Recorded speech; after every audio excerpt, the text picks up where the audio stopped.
So, welcome back. This module has to do with the monarchy of the nation of Israel. Now, they didn't have a monarchy for the longest time because God was their leader. And the judges and the prophets were people who spoke for God, but they looked around and saw all these other nations, and all these other nations had kings. And they said, we want to be like that. We want to have a king. And God said through the prophet Samuel, you don't want a king. You want to have me as your king and these judges who are great military leaders leading you. And they said, no, we want a king. And so God gave them a king. And which king did they give? They gave him King Saul. Now, King Saul starts out okay, but he has some mental problems, and there are some issues with his rule and his reign.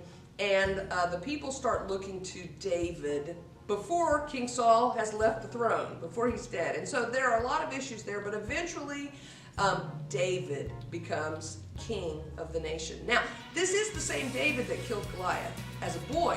And he is the last son of Jesse. So you maybe have heard the term the rod of Jesse.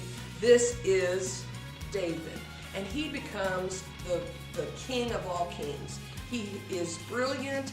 He is a great architect. He's a great artist. He's a musician. He's a great military leader. He has some personal flaws that we will look at, but he is the man after God's own heart. So we will spend quite a bit of time looking at King David, and then his son is very important too, King Solomon. Solomon is the last king of all of the 12 tribes. He builds the temple in Jerusalem. Now, David has designed the temple, but Solomon was the one to build it because God would not let David build it because of his affair with Bathsheba.